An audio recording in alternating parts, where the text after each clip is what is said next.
সারা বিশ্বে ইহুদি এবং খ্রিস্টানরা যেই সময়ে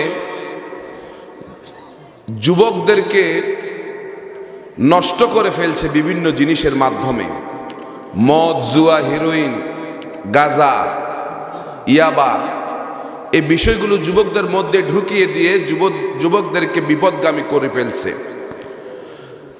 তাদেরকে অধঃপাতিত করে ফেলছে। সর্বোপরি ইহুদি খ্রিস্টানদের একটা বিরাট চক্রান্ত হচ্ছে, যদি যুবকদেরকে ধ্বংস করে দেওয়া যায় তাহলে ইসলামকে অল্প সময়ের মধ্যে ধ্বংস করে দেওয়া যাবে। এজন্য তারা বুড়াদের পিছনে লেগে নাই, তারা লেগেছে কার পিছনে? যুবকদের পিছনে। কারণ তারা জানে চিরকাল যুবকদের রক্তের উপরে ভিত্তি করে ইসলামী রাষ্ট্র প্রতিষ্ঠিত হয়েছে, ঠিক কিনা? যুবকদের রক্তের উপরে ভিত্তি করেই মদিনা ইসলামী রাষ্ট্র প্রতিষ্ঠিত হয়েছিল। ইহুদি খ্রিস্টানরা পড়াশোনা করে, আমাদের মতো এত অলস না তারা পড়াশোনা করে দেখেছে যে বিশ্বব্যাপী যদি যুবকদেরকে যদি ধ্বংস করে দেওয়া যায় তাহলেই ইসলামকে ধ্বংস করে দেওয়া যাবে। এই জন্য তারা নতুন আরেকটা চক্রান্ত তারা করছে। এখন যুবকদের হাতে মোবাইল, এই মোবাইলের মধ্যে একটা নতুন একটা গেমস তারা দিয়ে দিয়েছে, যেটার নাম পাবজি। আছে কি না বলেন? যুবকরা কোন কোন যুবক এই পাবজি খেলো? একটা হাত উঠাও তো দেখি। না, অসুবিধা নেই, হাত উঠাও। কোন কোন যুবকে পাবজি খেলো? না কিছু হবে না, আজকে কিছু করবো না। ও একজন হাত উঠাইল। এখানে অধিকাংশ যুবকরাই পাবজির মধ্যে নেশায় আজকে মত্ত হয়ে আছে।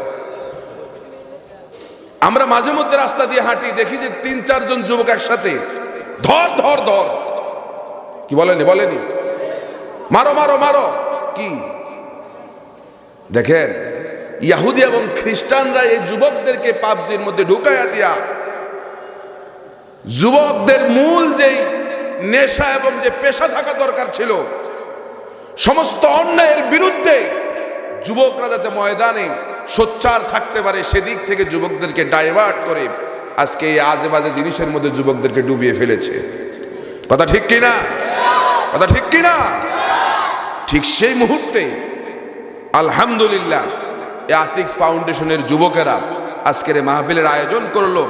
তাদেরকে আমরা আমাদের পক্ষ থেকে মোবারকবাদ জানাচ্ছি এবং তাদের জন্য দোয়া করছি রব্বুল আলামিন যেন এই যুবকদেরকে কবুলে মঞ্জুর করে নেয়।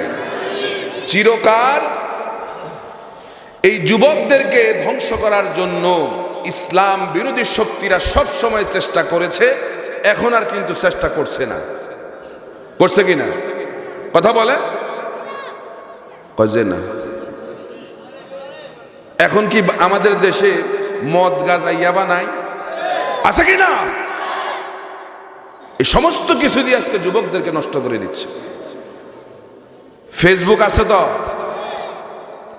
যুবকরা ফেসবুক আছে তো, ইউটিউব, ইন্টারনেট সব আছে, মাশাআল্লাহ। এই সব কিছু দিয়া আজকে আমাদের যুবকদেরকে ধ্বংস করে দিচ্ছে। তা আমি আজকে যুবকদেরকে নিয়ে কথা বলবো ইনশাআল্লাহ। আল্লাহ সুবহানাহু ওয়া তাআলা যদি আমাদেরকে তৌফিক দান করে, আল্লাহ যেন যে যুবক ভাইরা এই মাহফিলের আয়োজন করেছেন সেই যুবকদেরকে যেন আল্লাহ পাক কবুল এবং মঞ্জুর করে নেয়, বলে আমিন। তা আমি ভূমিকা দীর্ঘায়িত করব না, আমরা অল্প সময়ের মধ্যে কথা শেষ করব। আমি আমাদের আলোচনার দিকে চলে যাচ্ছি।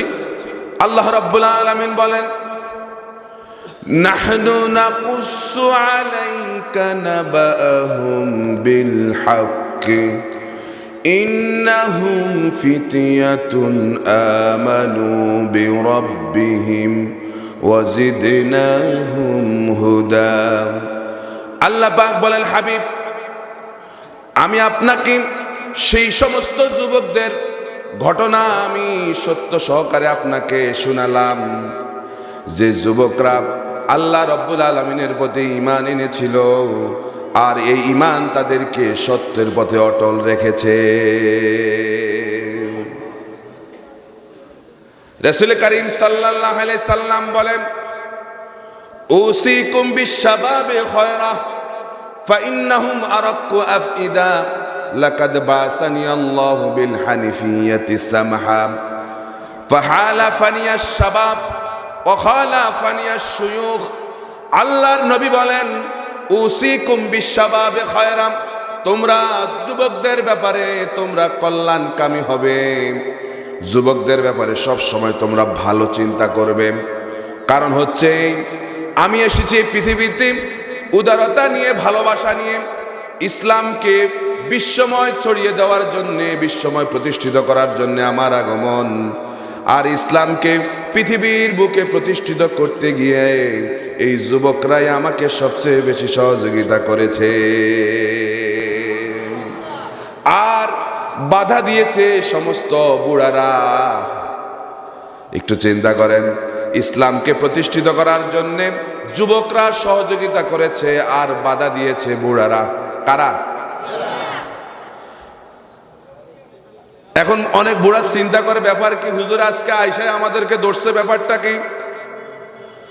চিরকাল ইসলামের সপক্ষে কথা বলেছে যুবকরা আর চিরকাল বুড়ারা বাধা দিয়েছে।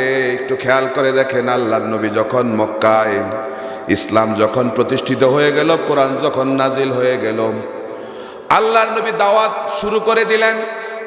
সর্বপ্রথম আল্লাহর নবী দাওয়াত গ্রহণ করেছিলেন যিনি, আবু বকর রাদিয়াল্লাহু তাআলা আনহু। তিনি ছিলেন 33 বছরের একজন যুবক।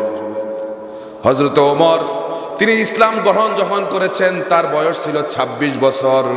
হযরত আলী যখন ইসলাম গ্রহণ করেন তার বয়স ছিল 8.5 বছর। আব্দুর রহমান ইবনে আউফ রাদিয়াল্লাহু তাআলা আনহু, তিনি যখন ইসলাম গ্রহণ করলেন তার বয়স ছিল 17.5 বছর। এইভাবে করে সমস্ত সাহাবায়ে কেরাম যারা ছোট্ট অবস্থায় ইসলাম গ্রহণ করেছে, যুবক অবস্থায় ইসলাম গ্রহণ করেছে, আর এই যুবক অবস্থায় ইসলামই তাদের জন্য অনেক বড় বেশি উপকার করেছে। ইসলামকে প্রতিষ্ঠিত করার জন্য যুবকদের রক্তই সর্বপ্রথম পৃথিবীতে ঝরেছে। আর খেয়াল করে দেখেন, বাধা দিয়েছে সমস্ত বুড়ারা। আবু জেহেল, উতবা, সাইবা, মুগিরা, এরা কি জোয়ান না বুড়া? এই আবু জেহেল, উতবা, সাইবা এরা সব বাধা দিয়েছে। এরা মানুষদেরকে বলল, খবরদার, কোরআন শোনা যাবে না। দিনের বেলায় মানুষদেরকে কোরআন শুনতে নিষেধ করত। এমনকি আল্লাহর নবীকেও তারা বিভিন্ন রকম অত্যাচার শুরু করলো। আস্তে আস্তে তাদের অত্যাচারের পাল্লাও আস্তে আস্তে বেড়ে যেতে লাগলো। দিনের বেলায় মানুষদেরকে তারা কোরআন শুনতে নিষেধ করত। রাতের বেলায় যখন হতো, এই নেতারা আর ঘরে বসে থাকতে পারতো না। আল্লাহর নবীর ঘরের আশেপাশে তারা দাঁড়ায় যেত আল্লাহর রাসূলের মুখে কোরআন শোনার জন্যে। প্রিয় ভাইরা, একটু খেয়াল করে দেখেন, আমাদের দেশে হাফেজে কোরআনরা যখন কোরআন তেলাওয়াত করে, শুনতে ভালো লাগে না খারাপ লাগে? কারি আব্দুল বাসিত যখন কোরআন তেলাওয়াত করতেন, মনে হতো যেন আকাশ থেকে ওহী নাজিল হচ্ছে। যারা সৌদি আরবে হজ ওমরা করার জন্য যারা গেলেন রমজান মাসে, যখন রমজান মাসে হারামাইন শরীফাইনে যখন কোরআন তেলাওয়াত করছে, তারাবিহের নামাজের মধ্যে যখন কোরআন তেলাওয়াত করতেছে, মনে হয় যেন আসমান থেকে সবে মাত্র ওইগুলো নাজিল হচ্ছে।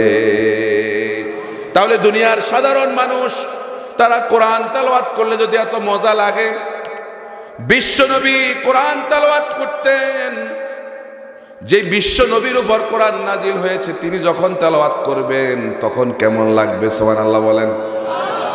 আল্লাহর নবীর একটা আদত ছিল, একটা অভ্যাস ছিল, তিনি রাতের বেলায় কোরআন তেলাওয়াত করতেন।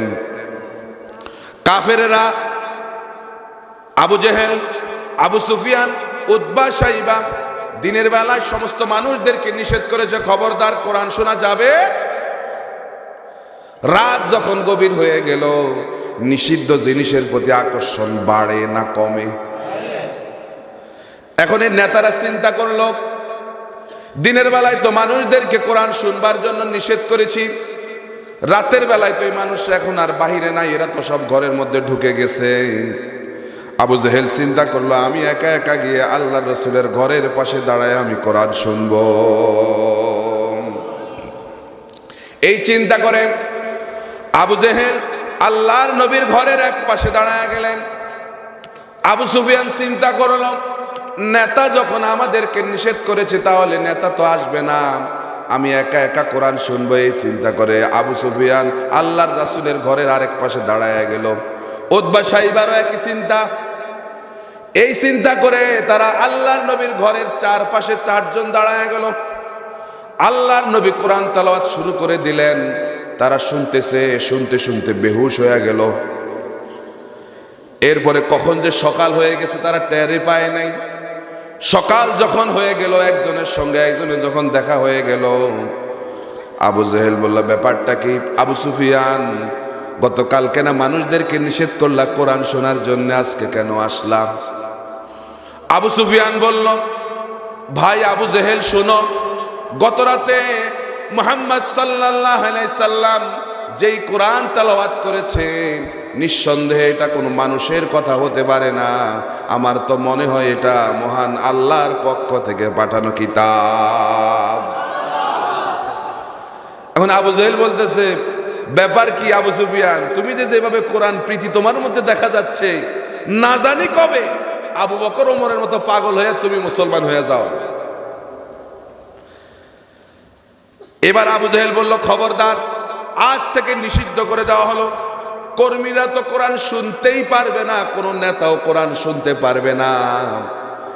নিষেধ করে দিলেন কে? আবু জেহেল। কে করলেন নিষেধ? আবু জেহেল। এখন আবু জেহেল একেবারেই নিষেধ করে দিল কোরআন শোনা থেকে। পরের দিন রাত যখন হয়ে গেল, গভীর রাত যখন হয়ে গেল, রাত যখন গভীর হয়ে যায়, নিষিদ্ধ জিনিসের প্রতি মানুষের আকর্ষণ বেড়ে যায়, ঠিক কিনা? এবার আবু জেহেল চিন্তা করলো, আজকে তো আবু সুফিয়ান উতবা সাইবাকে ভালোভাবে শাসিয়ে দিয়েছি, তারা যাতে কোরআন না শোনে, তাহলে তো আজকে তারা একজনও আসবে না। আমি একা একা আল্লাহর রসুলের ঘরের পাশে দাঁড়ায় কোরআন শুনব। এবার আবু সুফিয়ান চিন্তা করলো, যেহেতু আবু জেহেল নিজে আসবে না, উতবা সাইবাও আসবে না, আমি একা একা যাই কোরআন শুনি। উতবা সাইবারও একই চিন্তা, ঠিক গতকালকের মতো। চারজন ভিন্ন ভিন্ন চিন্তা করে আবার গতকালকের মতো আল্লাহর রসুলের ঘরের পাশে চারজন দাঁড়ায় গেলেন। আল্লাহর নবী পবিত্র জবান দিয়া কোরআন তেলাওয়াত শুরু করে দিলেন। কোরআন শুনতেছে, শুনতে শুনতে যতই শুনে তত মধুর লাগে, ততই ভালো লাগে। মনে হচ্ছে যেন এখান থেকে তাদের যেতে আর মনে চাচ্ছে না। হঠাৎ আবু জেহেল চিন্তা করলো, আজ আর ভোর করা ঠিক হবে না। গতকালকে একবার ভোর করতে গিয়া ধরা খেয়ে গেলাম, আজ আর ভোর করা ঠিক হবে না। এজন্য আবু জেহেল চিন্তা করলো যে আজ আর ভোর করা ঠিক হবে না, দিছে দৌড়। আবু সুফিয়ানের একই চিন্তা। এগুলো কে করেন? কে করেন? আবু সুফিয়ানের একই চিন্তা। সে চিন্তার মধ্যে আসলো যে আজকে আর ভোর করা ঠিক হবে না, দিছে দৌড়। উতবা সাইবারও একই চিন্তা। তারা উভয় একই চিন্তা করে দিছে দৌড়। চারজন চারদিকে দৌড় দিয়া একেবারে একজন আরেকজনের সঙ্গে বেজে রাস্তার মধ্যে পড়ে গেছে। কে? এত রাতে কে? আবু জেহেল কয়, আমি আবু জেহেল। আবু সুফিয়ান বলে, আমি আবু সুফিয়ান। ব্যাপার কি? গত রাত্রে নিষেধ করছি কোরআন শোনার জন্য, আবার আসলা? আবু সুফিয়ান কয়, আবু জাইল্লা, বেশি বাড়াবাড়ি করবি না, তুই আসলি গা, আমাদেরকে বলো তুমি আসলা কেন? এবার আবু জেহেল, আবু সুফিয়ান, উতবা সাইবা চারজন কানে ধরছে। কানে ধরে বলে, তওবা করো, যে আজ থেকে আমরা আর কোরআন শুনবো না, আর কোরআন শুনতেও। আল্লাহ রাব্বুল আলামিন তাদের সেই কথাটাই কোরআনুল কারীমের মধ্যে উল্লেখ করেছেন।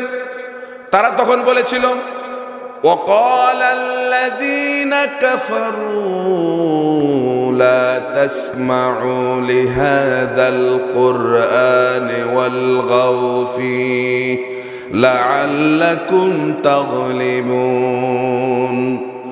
কাফেররা বলল, লা তাসমাউ লিহাদাল কুরআন, এই কোরআন শোনা যাবে না। ওয়াল গাউ ফি, শুধুমাত্র কোরআন শোনা যাবে না তাই না, কোরআনের মাহফিল যেখানে হবে সেখানেই বন্ধ করা লাগবে। প্রিয় ভাইরা আমার, কাফেরদের সেই উক্তির সঙ্গে আজকের জামানায় মিলায়া দেখেন, যেই বা যারা কোরআনের মাহফিল বন্ধ করতে চায়, যেই বা যারা কোরআনের মাহফিল বন্ধ করে দেয়, বুঝতে হবে আবু জেহেল, উতবা, সাইবা, মুগিরা নাই, কিন্তু তাদের উত্তরসূরিরা আজও আছে। আছে কি না? এটা চিরকাল থাকবে, চিরকাল হক এবং বাতিলের দ্বন্দ্ব চিরকাল চলবে। যদি বাতিল যদি সমাজে না থাকে তাহলে আপনি হক চিনতে পারবেন না। কথা ঠিক কি না? এজন্য বাতিল চিরকাল থাকবে, আর হক পন্থীদেরকে একমাত্র শুধুমাত্র কেবলমাত্র আল্লাহর উপর ভরসা করে হক পন্থীদেরকে ময়দানে চলতে হবে। কথা ঠিক কি না? প্রিয় ভাইরা, আমি আপনাদের সামনে কোরআনুল কারীমের সূরা কাহাফ 18 নম্বর সূরা, এই সূরার 13 নম্বর আয়াত আমি আপনাদের সামনে তেলাওয়াত করেছি। এটি রাসূল করিম সাল্লাল্লাহু আলাইহি সাল্লামের হিজরতের পূর্বে নাজিল হয়েছে বিদায় তাফসীরের ভাষায় এটিকে মাক্কি সূরা হিসেবে গণনা করা হয়েছে। এই সূরায় 110টি আয়াত আছে। এই সূরার নামকরণ করা হয়েছে সূরার 9 নম্বর আয়াত থেকে। আল্লাহ রাব্বুল আলামিন বলেন, আম হাসিবতা আন্না আসহাবাল কাহফি ওয়ার রাকিম কানু মিন আয়াতিনা আজাবা। আল্লাহ পাক বলেন, আসহাবে কাহফ, গর্তের সেই অধিবাসীদের ব্যাপারে, রাকিমের সেই অধিবাসীদের ব্যাপারে তোমাদের ধারণা কি? ও দুনিয়ার মানুষেরা, তাদের ব্যাপারে তোমাদের ধারণা কি? তারা হচ্ছে আল্লাহ রাব্বুল আলামিনের আশ্চর্য সৃষ্টির একটা আশ্চর্য নিদর্শন ছিল সে আসহাবে কাহফের লোকেরা। আসহাবে কাহফের লোকেরা ছিল আল্লাহ পাকের আশ্চর্য ধরনের একটা সৃষ্টি। আপনারা সকলে আসহাবে কাহফের ঘটনা জানেন। 7 জন যুবক ছিল সেখানে। কয়জন যুবক? এই 7 জন যুবক, এদের নাম তাফসীরের কিতাবগুলোর মধ্যে উল্লেখ করা হয়েছে। তাফসীর ইবনে কাসিরের মধ্যে এসেছে। এদের নামগুলো হচ্ছে ইয়ামলিখা, মুকসালবিনা, মাসলিনা, মারনুস, দাবারনুস, সাজনুস, কাফাস্তাইতুস। এই 7 জন যুবক ইমানদার। সুবহানাল্লাহ বলেন। এটা ছিল আইলা এবং গাজবান এর মধ্যবর্তী একটা জায়গা। এখানকার রাজা ছিলেন রাজা দাকিয়ানুস। রাজার নাম কি ছিল? দাকিয়ানুস। সে রাজা তার প্রজাদের উপর একটা প্রভাব বিস্তার করত। সেটা হচ্ছে এই যে তার জনপদে থাকতে হলে মূর্তি পূজা করা লাগবে। কি করা লাগবে? মূর্তি পূজা। জোর করে রাজা তাদেরকে মূর্তি পূজা করাইতো। যারা মূর্তি পূজা করতে রাজি হতো না, শিরক করতে যারা রাজি হতো না, তাদেরকে রাজ দরবারে নিয়ে গিয়া জল্লাদের মাধ্যমে তাদেরকে কতল করে ফেলা হতো। এই 7 জন যুবককেও কিন্তু সেখানে ডাক দেওয়া হয়েছে। কোন 7 জন? যে 7 জনের নাম নিলাম, এই 7 জন যুবক এরা ছিল ইমানদার। এদেরকেও সেখানে ডাক দেওয়া হয়েছে। এখন রাজা বলতেছে, তোমরা আমার সামনে পূজা শুরু করো, মূর্তি পূজা তোমরা আমার সামনে করো। দেখেন, এই ইমানদার যে 7 জন, এরা রাজার সামনে মূর্তি পূজা করে নাই। আর আমার দেশের কিছু মুসলমান, এই যখন আমাদের দেশে পূজা শুরু হয়ে যায়, কিছু মুসলমানের সন্তান পূজা মণ্ডপে গিয়া সেখানে শুভেচ্ছা জানায়, সেখানে প্রসাদ খায়। খায় কিনা বলেন? অথচ 7 জন যুবক ইমানদার রাজার সামনে গেছে। রাজা বলতেছে, আমার সামনে পূজা করো। তারা বলছে যে তারা চুপ করে রয়েছে। রাজা বলল, ঠিক আছে, আমি তোমাদেরকে একদিনের সময় দিলাম। একদিন তোমরা সিদ্ধান্ত নিয়ে আসো, যদি পূজা করো তাহলে আমার এই এলাকায় থাকতে পারবা, আর নাহলে এই জনপদে থাকতে পারবা না। 7 জন চলে গেল। বাড়িতে গিয়ে চিন্তা করলো, হয় এই দেশ, এই জনপদ থেকে অন্যত্র চলে যাব, আর না হয় শহীদ হয়ে যাব, তারপরে আল্লাহর সঙ্গে কাউকে শরীক স্থাপন করব না। তারা চলে গেলেন, সেই এলাকা থেকে বের হয়ে চলে গেলেন। অনেক দূরে গিয়া একটা গুহা, রাকিম, সে গুহার মধ্যে গিয়ে ঢুকলেন। গুহার মধ্যে ঢুকার পর আল্লাহ পাকের কুদরতে তারা সেখানে ঘুমিয়ে গেলেন। সেই ঘুম একদিন দুই দিন নয়, 1 মাস 2 মাস নয়, 309 বছর। সুবহানাল্লাহ বলেন। কত বছর? কিতাব লেখছে 309 বছর তারা সেখানে ঘুমিয়েছিল। এই 309 বছর পরে তাদের মধ্যে একজন হঠাৎ করে ঘুম থেকে জেগে গেল। আচ্ছা, এখন আপনাদের মনে প্রশ্ন আসতে পারে, 309 বছর থাকলো, তারা খেলো কি, পান করলো কি, বাঁচলো কেমনে? আল্লাহ পাক যদি, সেটা 4টা অন্ধকারের মধ্যে ছিলেন হযরত ইউনূস আলাইহিস সালাম। আল্লাহ পাক সেখানে ইউনূস আলাইহিস সালামকে বাঁচাইছেন না? তো 309 বছর ওই যুবকরা, ইমানদার যুবকরা, সেই গুহার মধ্যে থাকার পর একদিন যখন তাদের একজন হঠাৎ করে ঘুম থেকে উঠে গেল, ঘুম থেকে উঠেই তারা দেখলো যে তাদের নখগুলো বিরাট বিরাট হয়ে গেছে, চুল দাড়িতে এখন আর তাদের চেহারা বোঝা যায় না, একজন আরেকজনরা চিনে না। পরে বলল, ভাই আমরা ওই যে ঘুমাইলাম মাঝখান দিন না জানি কত বছর হয়ে গেছে, আমরা কেউ তো জানি না। এবার বলল, ঠিক আছে, আমাদের তো ক্ষুধা লাগছে, ধরো এই যে একটা পয়সা আছে, এই পয়সাটা নিয়ে বাজারে চলে যাও, কিছু খাবার নিয়ে আসো। এখন বাজারে যাওয়ার পর এই একজন লোক, তাদের মধ্যে একজন বাজারে যাওয়ার পর এই আজব একজন মানুষ, এমন মানুষ শুধু তারা 300 বছর আগের মানুষ যদি এখন আপনারা দেখেন কেমন লাগবে, কেমন আশ্চর্য মনে হবে না? এই 300 বছর আগের মানুষ বাজারে গেছে, আরো নোক টোক সব হলো বড়, চুল দাড়িতে একেবারে বেসামাল। আবার এমন পয়সা 300 বছর আগের পয়সা, বাজারের মানুষগুলো এই পয়সা দেখায় কানা ঘুষে শুরু করছে। এই লোকেরা কারা? এরা কি বন্য কোনো প্রাণী নাকি? এই যখন কানা ঘুষা শুরু করছে, ওই লোকটা বুঝে ফেলেছে না জানি কোন বিপদের মধ্যে পড়তে যাচ্ছি, আস্তে করে বাজার থেকে বের হয়ে আবার চলে গেছে জায়গা মতো। গুহার মধ্যে ঢুকলেন, আবার আল্লাহ পাক তাদেরকে ঘুম দিয়ে দিলেন। কিতাব বলতেছে কিয়ামতের দিন যখন ইসরাফিল আলাইহিস সালাম সিংহায় ফু দিবে, সেদিন তাদের ঘুম ভাঙবে। সুবহানাল্লাহ।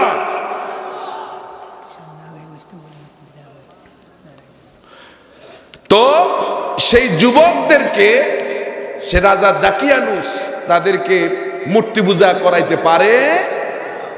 আর আমার দেশে খেয়াল করে দেখেন, আজকে আমাদের দেশে গত কয়েকদিন আগে একটা বিষয় নিয়ে আমরা খুব কথা বলেছিলাম ময়দানে, আমাদেরকে কিন্তু বাধ্য করেছে কিনা, করেছে কিনা? সেই যুবক, এরকম যুবক আজকে যারা এখানে আসছেন, আমি তাদের এই বৈশিষ্ট্যগুলো এই জন্য বলছি যাতে করে যুবকরা উদ্বুদ্ধ হয়, এই চিন্তা চেতনের চরিত্রগুলো যেন তাদের মধ্যে আনতে পারে। আল্লাহ যেন তাদেরকে কবুল করে নেয়, বলি আমিন। প্রিয় ভাইরা, এই সূরা কাহাফ, এই সূরার শানে নজুল হচ্ছে, তাফসীরে তাবারীর মধ্যে এসেছে, রাইসুল মুফাসসিরিন আব্দুল্লাহ ইবনে আব্বাস রাদিয়াল্লাহু তাআলা আনহু তিনি বলেন, মক্কায় আল্লাহর নবীর উপর যখন কোরআন নাজিল হয়ে গেল, রাসূল করিম সাল্লাল্লাহু আলাইহি সাল্লাম যখন নবুয়তের চর্চা শুরু করে দিলেন, এখন কাফের মুশরিকদের মধ্যে বিষয়গুলো অসঙ্গতি লাগা শুরু করছে। আবু জেহেল চিন্তা করলো, এ যাবৎকালীন মুহাম্মদ সাল্লাল্লাহু আলাইহি সাল্লামকে আমরা আলামিন উপাধি দিয়েছি, ভালোই লাগছে, কিন্তু এখন দেখি মুহাম্মদ যে কাজগুলো করছে, এগুলো তো একসময় আমাদের চেয়ার নিয়ে টান মারবে। এই জন্যে তারা বিভিন্নভাবে রাসূল করিম সাল্লাল্লাহু আলাইহি সাল্লামকে তারা বুঝাতে চেয়েছে।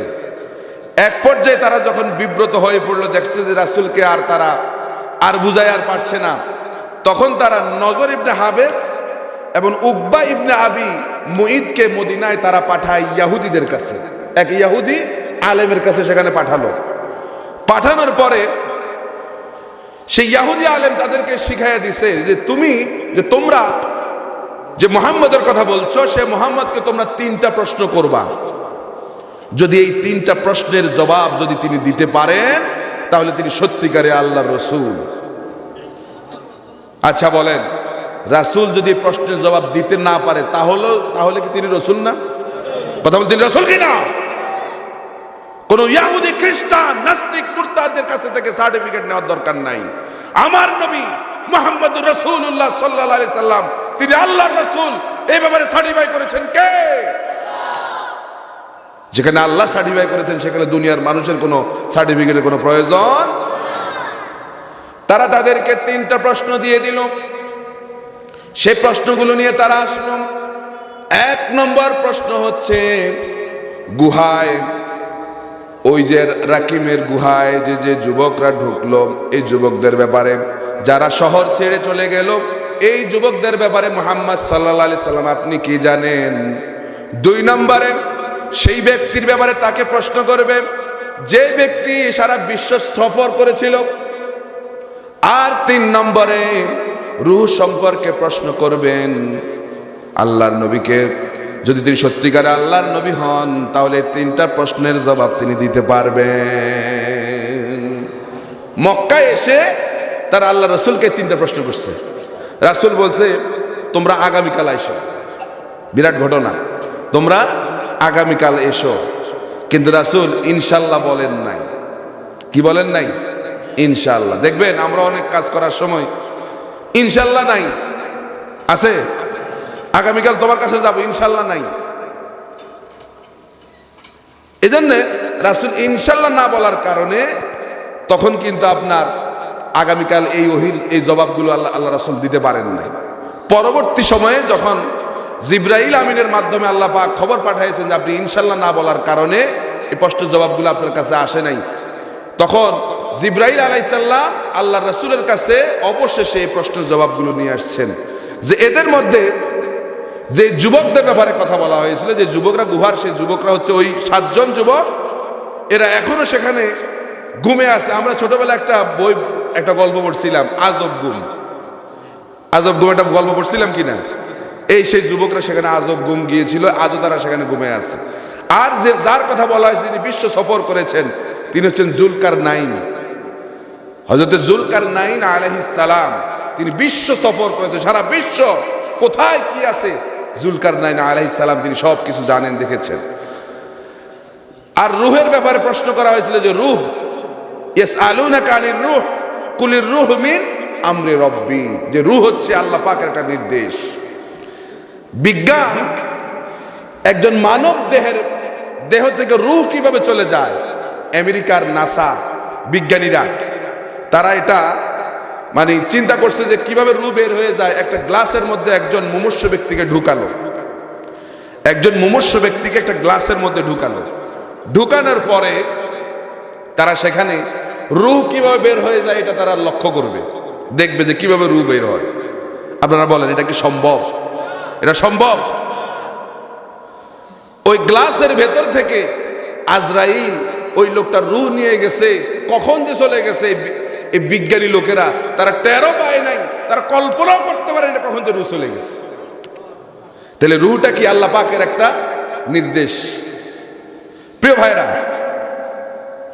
এজন্য যুবকরা সব সময় ইসলামের সপক্ষে থাকতে হবে, এবং ইসলাম এবং মুসলমান, এই যুবক যারা আছেন তারা ইসলাম এবং মুসলমানদের সপক্ষে সব সময় কথা বলতে হবে। তারা যদি ময়দানে সোচ্চার থাকে তাহলে কাফের, মুশরিক, নাস্তিক এবং মুরতাদরা মুসলমানদের এই ক্ষতি করতে পারবে। এজন্য যুবকরা হচ্ছে ইসলামের বড় সম্পদ। ইসলামে প্রতিষ্ঠিত হয়েছে যুবকদের রক্তের উপর ভিত্তি করে। আজকে যুবকদেরকে বিভিন্ন দিকে নেওয়ার জন্য ইসলাম বিরোধীরা নানানভাবে চেষ্টা করছে। তবে এই যুবকরা চিরকাল ইসলামের সপক্ষে কথা বলেছে। বদর যুদ্ধে মুসলমানদের সৈন্য সংখ্যা ছিল মাত্র 313 জন, আর কাফেরদের সংখ্যা ছিল 1000। এই 313 জন যারা ছিলেন সাহাবী, সবাই যুবক, সবেমাত্র মুসলমান হলো। আল্লাহর নবী তাদেরকে জিহাদের ডাক দিলেন। রাসূল তাদেরকে জিহাদের কথা বলবেন, কেমনে বলবেন এই নতুন মুসলমানদেরকে? এমন একটা পন্থা অবলম্বন করলেন রাসূল। সাহাবায়ে কেরামদের বললেন, এ আমার সাহাবীরা শোনো, কুমু ইলাল জান্নাহ, তোমরা আমার সঙ্গে এমন এক জান্নাতের দিকে চলো আরদুহাস সামাওয়াতি ওয়াল আরদ, যার বিশালতা আসমান এবং জমিনের চাইতে বড়। সুবহানাল্লাহ বলেন। সেখানে একজন সাহাবী ছিল, নাম তার উমায়ের ইবনুল হামাম। উমায়ের ইবনুল হামাম, তিনি একজন সাহাবী ছিলেন, যুবক। তিনি বললেন বাহ বাহ। কি বললেন? বাহ বাহ। হাজিহি লোগাতিল মুহাল্লিয়া, এটা হচ্ছে আরবদের একটা আঞ্চলিক শব্দ। আমরা কোনো আশ্চর্য ঘটনা শুনলে আমরা বলি বাহ বাহ, বলে কি না? কি আশ্চর্যের কথা বলছে। রাসূল বলেন কুম ইলাল জান্নাতি আরদুহাস সামাওয়াতি ওয়াল আরদ, আমার সঙ্গে তোমরা এমন এক জান্নাতের দিকে চলো যার বিশালতা আসমান এবং জমিনের চাইতেও বড়। উইদ্দাত লিল মুত্তাকিন, আর আল্লাহ পাক এই জান্নাতটা প্রস্তুত করে রেখেছেন মুত্তাকিদের জন্য। এবং এখন যুবক সাহাবায়ে কেরাম রাসূলের এই কথা শুনে তারা আনন্দিত হয়ে গেল। উমায়ের ইবনুল হামাম রাদিয়াল্লাহু তাআলা আনহু তিনি বললেন বাহ বাহ বাহ বাহ, কি আশ্চর্য শব্দ বলছেন ইয়া রাসূলুল্লাহ, এটা কেমন আশ্চর্য কথা। আল্লাহর নবী বলেন লিমা তুবাহবিখ, ও সাহাবী, ও উমায়ের ইবনুল হামাম, তুমি কেন আশ্চর্য হচ্ছ? উমায়ের ইবনুল হামাম বলেন আরজু আন আকুনা মিন আহলিহা, ইয়া রাসূলুল্লাহ, আপনি যে জান্নাতের সুসংবাদ দিলেন, আমি আমার নিজেকে মনে করি আমি সেই জান্নাতের একজন অধিবাসী। হযরত উমায়ের খেজুর খাচ্ছিলেন, খেজুর চিবাচ্ছিলেন। একটু চিন্তা করেন মুসলমান ভাইরা, আমিও তো এখন আপনাদের সামনে কথা বলছি। আমাদের দেশের মাহফিলগুলো একটা সিস্টেম আছে, মাহফিলের মধ্যে লোকেরা বসে বসে বাদাম খায়, এরম আছে না নাই? আছে কিনা? আরব দেশে তখন বাদাম ছিল না, খেজুর ছিল। আল্লাহর নবী ওয়াজ করতেছেন, সাহাবায়ে কেরাম বসে বসে খেজুর খাচ্ছে। উমার ইবনুল হামাম বসে বসে খেজুর খাচ্ছিল। তিনি খেজুর খাচ্ছিলেন আর আল্লাহর নবীর কথা শুনে তিনি দাঁড়ায় গেলেন আর তার হাত থেকে খেজুরগুলো সব ফেলে দিলেন। তিনি বললেন লাইনানা হুইনিতু হাত্তা আকুলা তামারাতি হাজিহি ইন্নাহা লাহায়াতুন তাবিলা। তো আমি যদি এই আমার থলের মধ্যে, আমার ব্যাগের মধ্যে যে খেজুরগুলো আছে, সে খেজুরগুলো যদি সব আমি শেষ করতে যাই, ইন্নাহা লাহায়াতুন তাবিলা, তাহলে তো আমার দীর্ঘ সময় লেগে যাবে, জান্নাতে যেতে আমার দেরি হয়ে যাবে। আল্লাহু আকবার। সমস্ত খেজুরগুলো ফেলে দিলেন। এই খেজুরগুলো ফেলেই উমার ইবনে হামাম তিনি জিহাদের ময়দানে ঝাঁপিয়ে পড়লেন। অনেকগুলো কাফেরকে দুনিয়া থেকে জনমের মতো বিদায় করে দিয়ে উমার ইবনে হামাম যুবক মানুষ, তিনি নিজেও শাহাদাত বরণ করেছেন। রাসূল করিম সাল্লাল্লাহু আলাইহি সাল্লাম উমার ইবনুল হামাম বদরের প্রান্তরে যখন শহীদ হয়ে গেলেন, আল্লাহর নবী শুহাদায়ে বদর শহীদদেরকে দেখবার জন্য বদরের প্রান্তরে গেলেন। এক এক করে সকলকে দেখতে লাগলেন। উমার ইবনুল হামামের সামনে যখন আল্লাহর নবী আসলেন, আল্লাহর নবী বললেন, ও উমার ইবনুল হামাম, আমি যখন তোমাকে জান্নাতের লোভ দেখিয়েছিলাম, সঙ্গে সঙ্গে তুমি তোমার খেজুরগুলো ফেলে দিলা। কারণ সমস্ত খেজুরগুলো খেতে গেলে তোমার জান্নাতে যেতে দেরি হয়ে যাবে, এজন্য তুমি খেজুরগুলো ফেলে দিলা। যে জান্নাতের আশায় তুমি সমস্ত খেজুরগুলো ফেলে দিলা। ও মায়ের, আমি আল্লাহর নবী বলছি, ফা ইন্নাকা মিন আহলিহা, ও মায়ের, আমি নবী সাক্ষ্য দিয়ে বলছি তুমি সেই জান্নাতের একজন অধিবাসী। আল্লাহু আকবার। প্রিয় ভাইরা আমার, সমস্ত যুবকরা আল্লাহর নবীকে কলিজা দিয়ে ভালোবাসত। আল্লাহর নবী যখন মক্কা থেকে মদিনায় হিজরত করলেন, বদর যুদ্ধ যখন হবে, বদর যুদ্ধের আগের ঘটনা আপনারা জানেন। মুআজ এবং মুআজ রাদিয়াল্লাহু তাআলা আনহুমা দুইজন ছোট্ট সাহাবী ছিল। জিহাদের ময়দানে সাহাবায়ে কেরাম অংশগ্রহণ করবেন। আল্লাহর নবী একটা মাপ নির্ধারণ করে দিয়েছেন, এর নিচে কাউকে জিহাদে নেওয়া হবে না। মুআজ এবং মুআজ আল্লাহর নবীর কাছে গিয়ে বলল, ইয়া রাসূলুল্লাহ, আমরাও জিহাদে যেতে চাই, আমাদেরকে জিহাদে যাওয়ার সুযোগ দেন। আল্লাহর নবী বললেন, এই ছোট মানুষ জিহাদে যায় তোমরা কি করবা? যুবক শুনতেছেন কথা? শুনতেছেন? এ আপনাদের মতোই যুবক, ছোট্ট মানুষ মুআজ এবং মুআওয়াজ রাসূলকে গিয়া বলে, ইয়া রাসূলুল্লাহ, আমরাও জিহাদে যেতে চাই। রাসূল বললেন, তোমরা ছোট্ট মানুষ জিহাদে গিয়া কি করবা? মুআজ এবং মুআওয়াজ যখন আল্লাহ রাসূলকে বারবার যখন পীড়া দিচ্ছিল, রাসূল বললেন, তাদের এই আগ্রহ দেখে আল্লাহর নবী বললেন, মুআজ এবং মুআওয়াজ, শোনো, তোমাদেরকে জিহাদে নেব, তবে দুইজন না, একজনকে নেব। তোমরা দুইজন কুস্তি লাগো, তোমরা দুইজন কুস্তি লাগো, যে জিতবে তাকে জিহাদে নেওয়া হবে। এবার মুআজ মুআওয়াজ ছিল ছোট। মুআওয়াজ তার বড় ভাই মুআজের কানে গিয়া বলল, ভাই, তুমি তো আমার থেকে বড়, তোমার শক্তিও বেশি, তুমি যখন আমাকে ধরবা আমি তেমনি পড়ে যাব। ভাই, আমারও কিন্তু জিহাদে যাওয়ার বড় ইচ্ছা, তবে হ্যাঁ, আমি যখন তোমারে ধরবো তুমিও আস্তে করে পড়ে যেও, আর তুমি যখন আমারে ধরবা আমারে তো তুমি এমনিতেই ফেলে দিতে পারবা, আমি যখন তোমারে ধরবো তুমি এমনিতেই পড়ে যাবা, তাহলে তো আমিও জিহাদে যাওয়ার সুযোগ পাবো। এখন রাসূল করিম সাল্লাল্লাহু আলাইহি ওয়াসাল্লাম তাদের এই এহেন কর্মকাণ্ড দেখে রাসূল দুইজনকে জিহাদে যাওয়ার অনুমতি দিয়ে দিয়েছেন। সুবহানাল্লাহ। এই দুইজন জিহাদের দায়িত্ব পেয়ে গেছে, জিহাদের অনুমতি পেয়ে গেছে, তারা জিহাদে গেল। আব্দুর রহমান ইবনে আউফ, বুখারীর হাদিস, কিতাবুল মাগাজির মধ্যে এসেছে। আব্দুর রহমান ইবনে আউফ রাদিয়াল্লাহু তাআলা আনহু তিনি বলতেছেন, ইন্নী লাফি সাফি ইয়াউমা বদরিন ইজ ইলতাফাততু ফাইজা আন ইয়ামিনি ওয়া আন ইয়াসারি। আমি হঠাৎ জিহাদের ময়দানে, বদরের প্রান্তরে, আমি হঠাৎ আমার ডানে এবং বাঁয়ে দুইজন ছোট্ট ছোট্ট বাচ্চা দেখা আমি আশ্চর্য হয়ে গেলাম। ফাতায়ান হাদিস as-sinni ফাকান্নি লাম আমান। আমি ছোট ছোট দুইটা বাচ্চারে দেখা জিহাদের ময়দানে আমি নিজেকে নিরাপদ মনে করলাম। কারণ হচ্ছে যে জিহাদের ময়দানে আপনার পাশে যদি শক্তিশালী লোক যদি না থাকে, তাহলে আপনি একা যুদ্ধ করে আপনি পারবেন। তখন আব্দুর রহমান ইবনে আউফ এই ছোট ছোট দুইটা বাচ্চারে দুই পাশে দেখা তিনি বললেন যে, ফাকান্নি লাম আমান, আমি নিরাপদ মনে করলাম না। ইদ ক্বালা লি আহাদুহুমা সিররান মিন সাহিবিহি, ইত্তবসরে তাদের একজন আমাকে আড়ালে নিয়ে পাশে নিয়ে আমার কানে কানে বলতেছে, গোপনে গোপনে বলতেছে, ইয়া আম্মি আরিনি আবা জাহাল, ও চাচা, আবু জেহেলকে একটু দেখায়া দেন। আল্লাহু আকবার। আবু জেহেলকে একটু দেখায়া দেন। এই তোমাদের মতোই যুবক হযরত মুআজ মুআওয়াজ। কেন? আমি শুনেছি আবু জেহেল নাকি মক্কায় আল্লাহর নবীকে অনেক কষ্ট দিয়েছে। আল্লাহর নবী যখন মসজিদে হারামে কাবার পাশে রাসূল যখন নামাজ পড়তেন, যখন সেজদা দিতেন, এই আবু জেহেল উঠে নাড়ি বুড়িয়ে এনে আল্লাহর নবীর কাঁধের উপর ছড়াইয়া দিত। এবং মক্কায় অনেক কষ্ট আল্লাহর নবীকে দিয়েছে।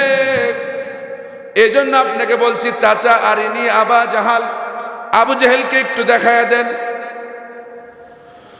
চাচা বলল, ইয়া ইবনা আখি ওয়া মা তাসনাউ বিহি, যে তাদেরকে যদি দেখায়া দেয়, আবু জেহেলকে যদি দেখায়া দেয়, তাহলে তোমরা কি করবা? সে বলল, আহাতুল্লাহ ইন রাআইতুহু আন আকতুলাহু আও আমুতা দুনাহ। ওগো চাচা, আজকে বাড়ি থেকে আসার সময় সিদ্ধান্ত নিয়ে এসেছি যে আজকে জিহাদের ময়দানে যদি আবু জেহেলকে পাই, হয় আবু জেহেল বাঁচবে আর না হয় আমরা বাঁচবো। হয় আবু জেহেল বাঁচবে আর না হয় আমরা বাঁচবো। এই হচ্ছে যুবক, ঠিক কিনা? ঠিক কিনা? এই জন্য যুবকদেরকে প্রতিজ্ঞাবদ্ধ হতে হবে। এই দেশে হয় শয়তান বাঁচবে আর না হয় ইমানদাররা বাঁচবে। কথা ঠিক কিনা যুবক? রাজি আছো কিনা? কারা কারা দুটো হাত দেখো আল্লাহকে।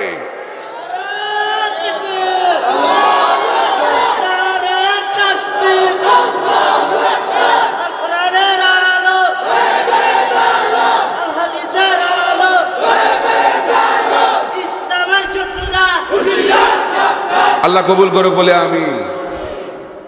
আব্দুর রহমান ইবনে আউফ যখন মাআজ এবং মুআওয়াজের উভয়ে এসে আব্দুর রহমান ইবনে আউফকে একই কথা বলল, আব্দুর রহমান ইবনে আউফ যখন তাদের এই কথা শুনলেন, এবার তিনি বলতেছেন, এখন আর আমি আমাকে আর একা মনে করলাম না, আমার কাছে মনে হলো আমার পাশে দুইটা সিংহ শাবক আছে। আল্লাহু আকবার। এরপরে ফাআশারতু লাহুমা ইলাইহা ইলাইহি ফাআশারতু লাহুমা ইলাইহি, যে আমি আব্দুর রহমান ইবনে আউফ বলতেছে, আমি মুআজ এবং মুআওয়াজকে দেখায় দিলাম, ওই যে দেখো ঘোড়ার উপরে আবু জেহেল বসে আছে। আব্দুর রহমান ইবনে আউফ বলতেছেন, যখন আমি এক কথা বললাম, এক সেকেন্ডও দেরি করলো না মুআজ এবং মুআওয়াজ, এক সেকেন্ডও দেরি করলেন, দৌড়ায় গেলেন আবু জেহেলের সামনে। আবু জেহেলের সামনে গিয়া বলে, এই আবু জেহেল, নাম। আল্লাহু আকবার বলবেন না যুবকরা? কারে বলে? আবু জেহেল, মক্কার নেতা, যেন তেন নেতা না, মক্কার রাষ্ট্রপতি আবু জেহেল। একটু চিন্তা করেন, আবু জেহেলকে বলে, এই আবু জেহেল, নাম।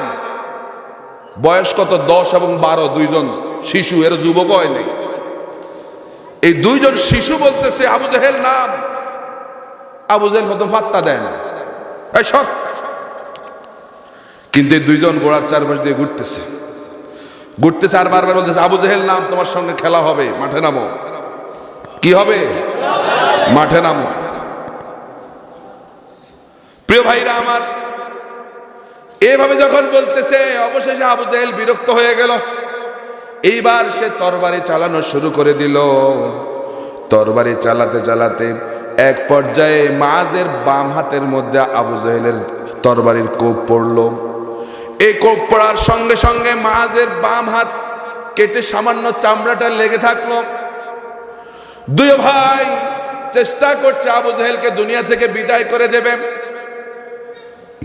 মুআজ চিন্তা করলো, এই ভাঙা হাত দিয়া কিভাবে কি করবে।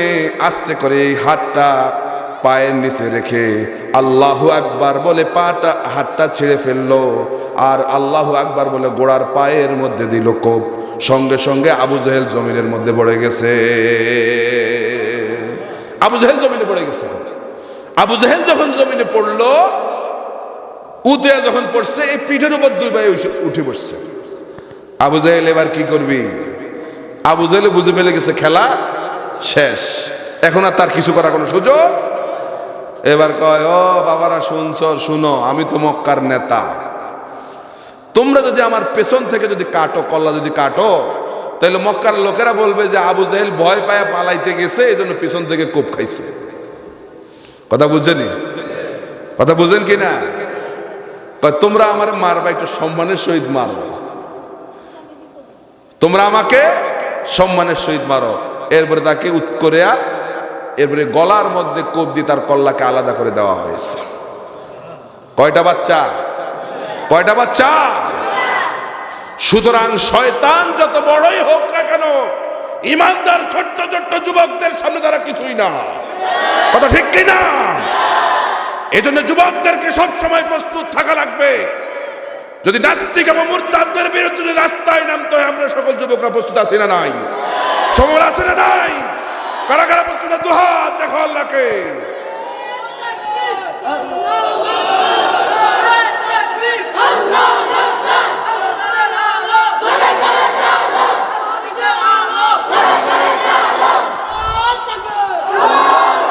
প্রিয় ভাইরা আমার, যুবকরা যেমন আল্লাহর নবীকে ভালোবাসতেন, আল্লাহর নবীও যুবকদেরকে প্রাণ ভরে ভালোবাসতেন, যুবকদেরকেও আল্লাহর নবী ভালোবাসতেন।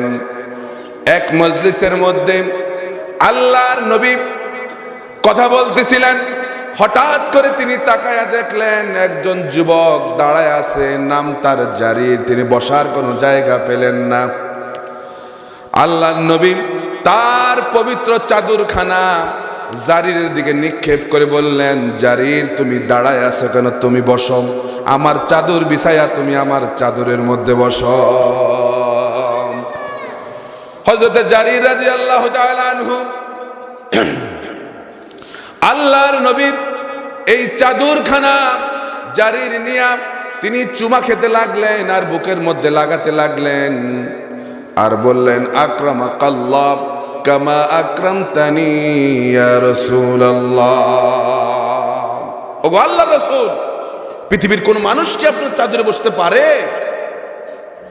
আপনি আজকে এই বিরাট মজলিসে আমাকে যে সম্মান দিয়েছেন, কামা আকরামতানি ইয়া রাসূলুল্লাহ, আকরামাকাল্লাহ, আল্লাহ পাক আপনার সম্মান আরো বহুগুণে বৃদ্ধি করে দিক।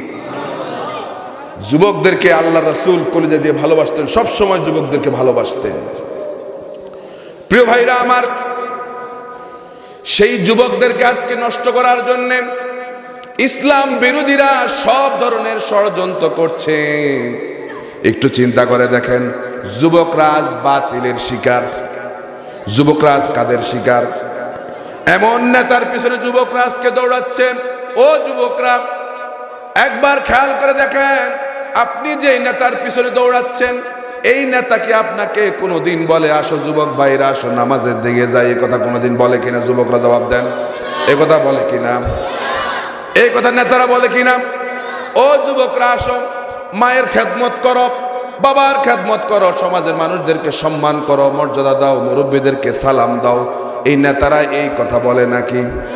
বরং নেতারা বলে আমার বিরুদ্ধে যে যায় লাঠি দিয়া অস্ত্র দিয়া তাকে দুনিয়া থেকে জনমের মতো বিদায় করে দাও। সুতরাং বোঝা যায় এই নেতারা তোমাদের কোনো উপকারে আসবে না, তোমাদের কোনো উপকার এই নেতারা করবে না, বরং তারা তাদের ক্ষমতাকে টিকায় রাখবার জন্য তোমাদেরকে লাঠি হিসাবে ব্যবহার করতেছে। ঠিক কিনা যুবকরা? প্রিয় ভাইরা আমার, এই জন্য যুবকদেরকে আজকে দৃঢ় প্রত্যয় নিতে হবে, আজকে অঙ্গীকার করতে হবে, পৃথিবীতে যতদিন বাঁচি ন্যায়ের উপর বাঁচবো, হকের উপর বাঁচবো। যতদিন বাঁচি ন্যায়ের উপর বাঁচবো, হকের উপর বাঁচবো। এই হকের রাস্তা থেকে এক চুল পরিমাণ আমরা সরে যাব না। এই হকের রাস্তায় থাকতে গেলে, এখানে চলতে গেলে, কথা বলতে গেলে যদি আমাকে জীবনও দিতে হয়, সেই জীবনও দেওয়ার জন্য আমরা যুবকরা প্রস্তুত আছি নাকি? কথা বলেন, প্রস্তুত আছি নাকি? কারণ পৃথিবীতে সবচেয়ে উত্তম মৃত্যু হচ্ছে শহীদি মৃত্যু। কোন মৃত্যু? শহীদি মৃত্যু। কোন মুসলমান মারা গেছে, তার অন্তরের মধ্যে শহীদি তামান্না ছিল না। যদি এমন হয় তাহলে রাসূল বলেন এই লোকটা কি ইহুদি হয়ে মরক বা নাসারা হয়ে মরক, আমার নবীর কিছু যায় আসে? প্রত্যেক মুসলমানের অন্তরের মধ্যে শহীদি তামান্না থাকা লাগবে। কারণ পৃথিবীতে শ্রেষ্ঠ মৃত্যু হচ্ছে শহীদি মৃত্যু। এই যারা শহীদ হবে আল্লাহ পাক তাদের ব্যাপারে বলেন, ওয়ালা তাকুলু লিমান ইউকতালু ফি সাবিলিল্লাহি আমওয়াত বাল আহইয়াউ ওয়ালাকিন লা তাশউরুন। আল্লাহ পাক বলেন, আল্লাহর রাস্তায় যারা শহীদ হয় তোমরা তাদেরকে মৃত বলো না, তারা মৃত নয়, বরং তারা জীবিত, কিন্তু তোমরা সেটা বুঝতেছো না, তোমাদের বুঝে আসে না।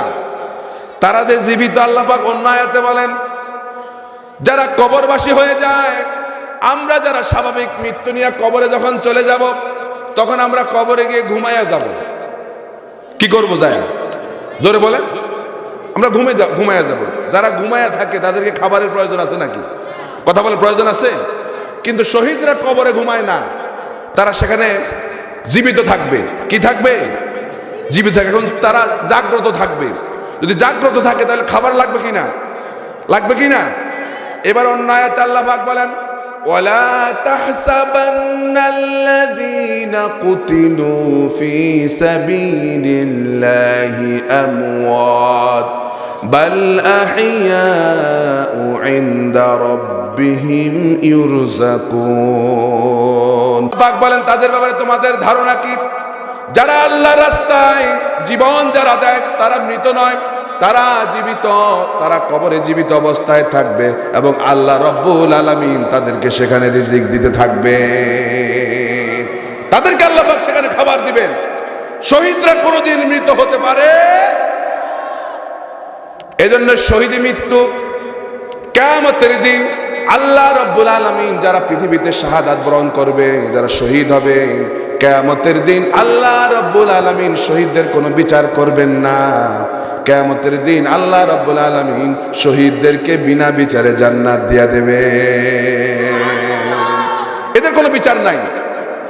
শহীদের মৃত্যুটা, যুবকরা, শহীদের মৃত্যু হচ্ছে, আল্লাহ রাসূল বলেন, পিঁপড়ায় কাটা একটা যন্ত্রণার মতো। এপারে দুনিয়া আর ওই পারে আল্লাহর জান্নাত, মাঝখানে একটা সাঁকো। আল্লাহর নবী বলেন, মা ইয়াজিদু শাহীদু বিন মাসিল কাতলি ইল্লা কামা ইয়াজিদু আহাদুকুম মাসিল কারসা। যে শহীদের মৃত্যু হচ্ছে সামান্য একটা পিঁপড়ায় কাটলে পরে যেমন ব্যথা হয়, শহীদের মৃত্যুর তার চাইতে কম কষ্ট।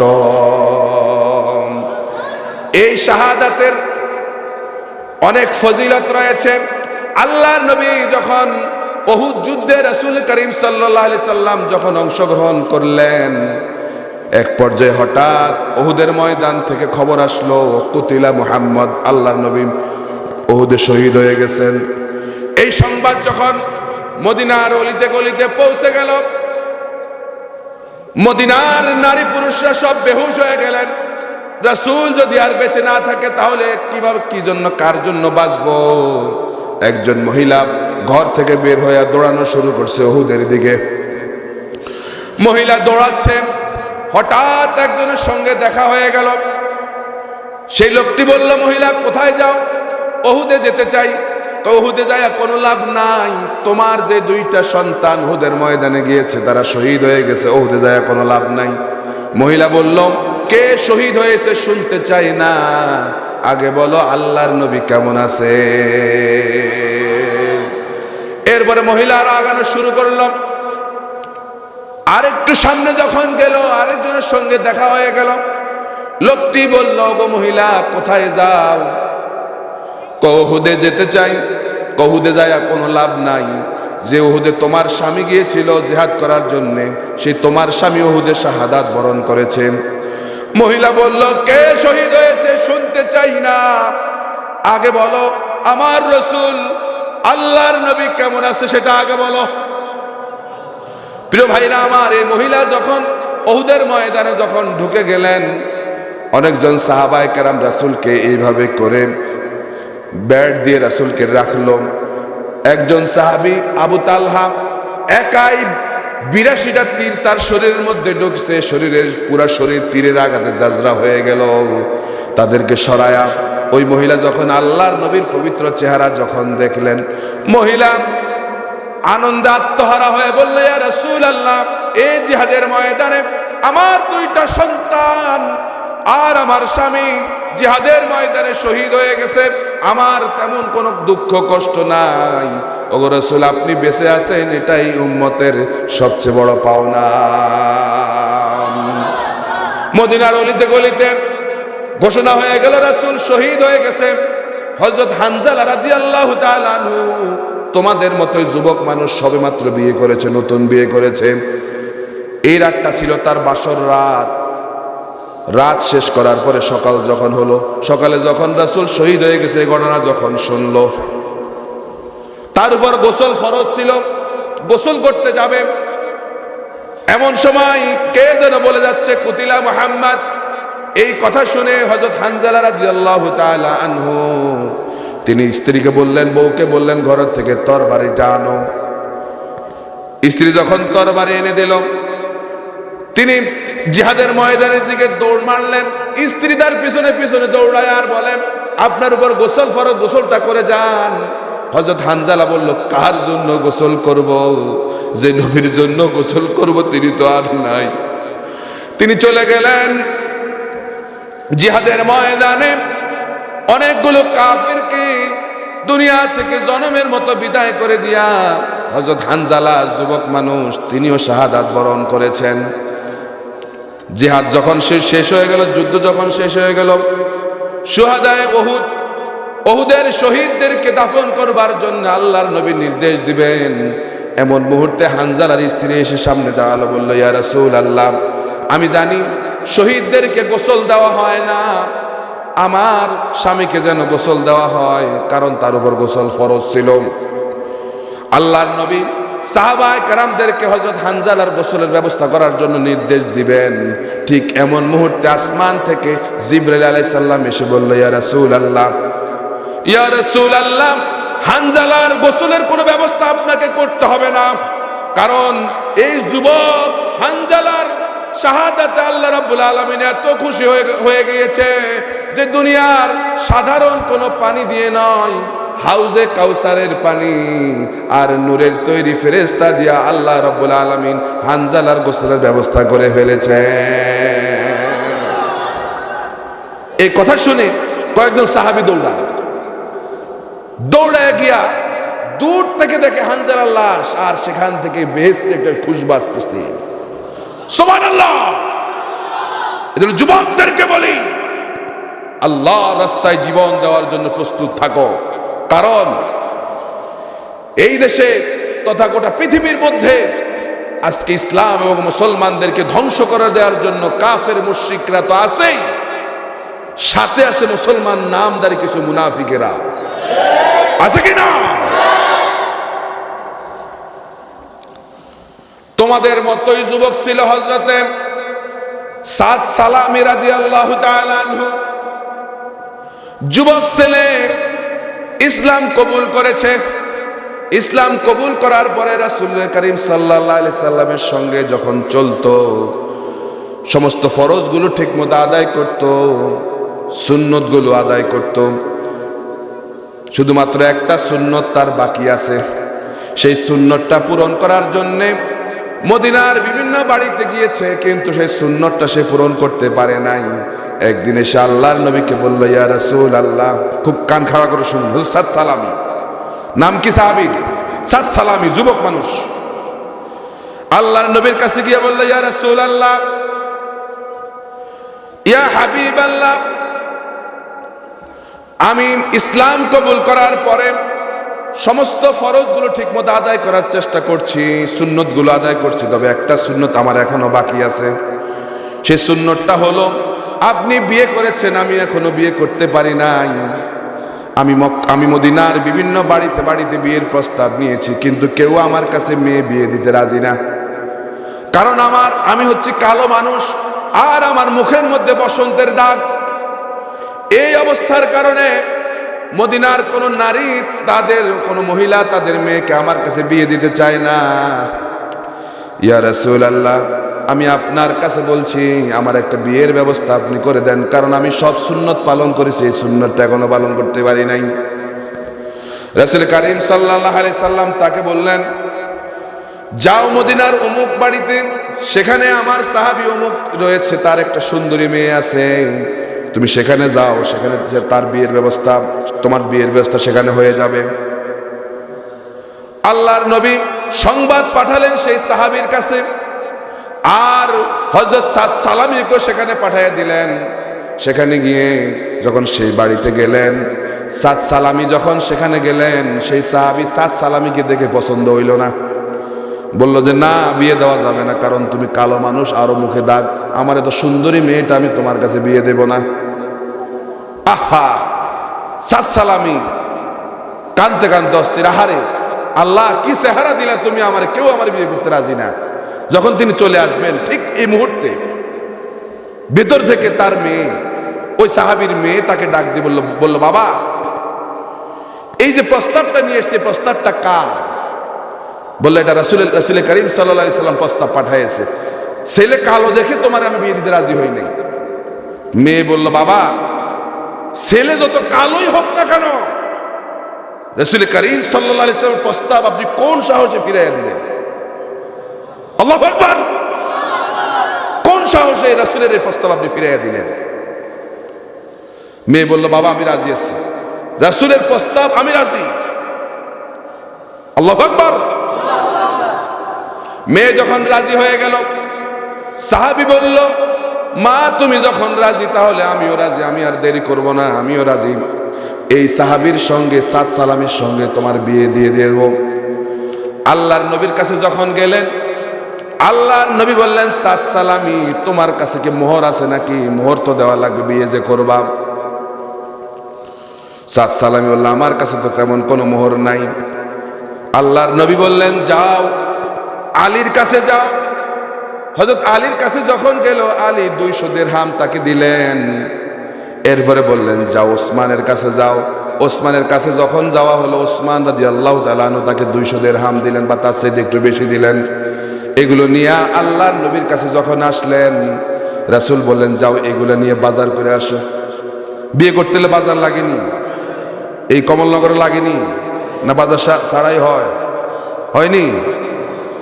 সাত সালামি এই পয়সাগুলো নিয়ে বাজারে গেলেন। যুবক মানুষ বিয়ে করবে, ওই যুবক খেয়াল করো, সাত সালামি এই 400 দিরহাম বা তার চেয়ে একটু বেশি নিয়ে বাজারে গেছে। বিয়ের সদাই করবে, নতুন বিয়ে করবে, মনে এখন আনন্দ আছে না নাই? মনে আনন্দ আকাশে বাতাসে, ঠিক কিনা? বিয়ের আগের রাত যুবকদের ঘুম আসেনি। যুবকরা কথা কয় না যারা নতুন বিয়ে করছে। সাত সালামিও তো পুরুষ। এখন তার বিয়ের চিন্তা মাথার মধ্যে, কখন বউয়ের কাছে যাবে, কখন বিয়ে হবে, এমনি চিন্তা থাকে না? যারা বিয়ে করছেন তারা বলেন না আমার বিয়ে তো করণে লাগে এলাকার মানুষ। বুড়া কয় আমার 50 বছর আগে বিয়ে করছে, ওনার মনে আসেনি আগের দিন। যারা নতুন বিয়ে করছেন তারা বলেন। সাত সালামি এই চিন্তা নিয়ে তিনি বাজারে গেছেন। বাজারে মার্কেটিং করবেন, বাজার করতেছেন। হঠাৎ করে রাস্তা দিয়ে কে যেন যাচ্ছে আর বলতেছে চলো চলো জিহাদে চলো। আল্লাহু আকবার। এই ঘোষণা যখন সাত সালামি শুনলেন, তিনি চিন্তা করলেন আহারে এই পয়সাগুলো দিয়া আমি যদি বিয়ে করি তাহলে তো কয়েকদিন আমি খুব আনন্দে থাকতে পারবো। তবে হ্যাঁ, এই জিহাদে যদি আমি যেতে পারি আর জিহাদে যদি শহীদ হতে পারি তাহলে তো জান্নাতে তার চাইতে বেশি আমি সুখ পাবো। এই চিন্তা করে সাত সালামি রাদিয়াল্লাহু তাআলা আনহু তিনি বিবাহের বাজার বাদ দিয়া জিহাদের বাজার শুরু করে দিলেন। অস্ত্র কিনলেন, এরপরে অস্ত্রের সঙ্গে আরো যে যুদ্ধের সরঞ্জামে দিয়েছে বর্ম কিনলেন, সবকিছু কিনে ওই যে যারা বলতেছে চলো চলো জিহাদে চলো, তাদের সঙ্গে জিহাদে চলে গেলেন। জিহাদের ময়দানে গিয়ে অসংখ্য কাফেরকে জনমের মতো বিদায় করে দিয়া হযরত সাদ সালামি তিনি নিজেও শাহাদাত বরণ করেছেন। প্রিয় ভাইরা আমার, আল্লাহর নবী জিহাদের ময়দানে যখন গেলেন আর যখন শুনলেন সাহাবায়ে কেরামদের কাছ থেকে, সাহাবীরা বলল ইয়া রাসূলুল্লাহ ওই যে একটা সুন্নত পালন করতে পারে নাই, বিয়ে করতে পারে নাই, এই জন্য বিভিন্ন ধারে ধারে ঘুরছিল। যখন বিবাহটা সময় নির্ধারণ হয়ে গেল, বিয়ের বাজার করার জন্য বাজারে আসলেন, কে জানি এই রাস্তা দিয়ে বলে যাচ্ছিল চলো চলো জিহাদে চলো। এই কথা শুনে সাদ সালামি আর এক মুহূর্ত দেরি করতে পারলেন না। বিবাহের বাজার বাদ দিয়া তিনি জিহাদের বাজার করে জিহাদের ময়দানে চলে গেলেন। সেখানে গিয়ে অনেকগুলো কাফেরকে দুনিয়া থেকে জনমের মতো বিদায় করে দিয়া সাদ সালামি তিনি নিজেও শাহাদাত বরণ করেছেন।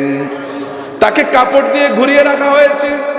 আল্লাহর নবী তাকে যখন তার সামনে গেল, সাহাবায়ে কেরামদেরকে বললেন কাপড় সরানোর জন্য। যখন তার উম্মত মুখের উপর থেকে কাপড়টা সরালো, আল্লাহর নবী হু হু করে কেঁদে উঠলেন। এরপরে যখন আকাশের দিকে তাকালেন, এরপরে আল্লাহর নবী মুস্কি হাসতে লাগলেন।